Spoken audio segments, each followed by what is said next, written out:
how to become successful in network marketing.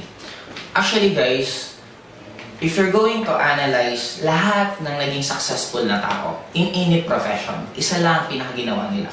They spend most of their time na ginagawa yung field na yun. Halimbawa, basketball player ka.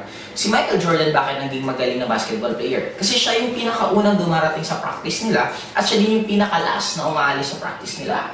Michael Jackson, bakit naging Michael Jackson? Kasi imagine mo, sinacrifice yung pagiging bata. Si Michael Jackson mismo, hindi niya naranasan maging bata. For the rest of his life, ang ginagawa is music, dance, yun ang ginawa niya.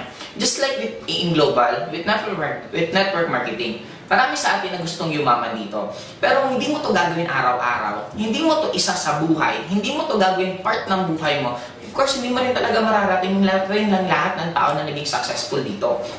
Ako, naalala ko dati nung nagsisimula ako, wala akong ibang iniisip bago ako matulog, bago ako gumising. Ultimo panaginip ko is lahat networking. Ang ginagawa ko walang iba kundi networking araw-araw. Nagbabasa ako tungkol sa networking, nanonood ako ng mga movies yung nakaka-relate sa networking, lahat tungkol sa networking. Kaya kung gusto mo mag-networking, tapos ikaw yung tipong tao na nagkakaroon ka ng choice. Networking, gimmick, tapos pa-priority mo gimmick. Networking, tapos family gatherings, tapos sasabihin mo, hindi, upline, gusto ka naman maging successful, guys. You need to give up something para may makuha kang bago. Now, kung gusto mo sa networking ka maging successful, dapat talaga sa umpisa, maraming ka dapat i-give up.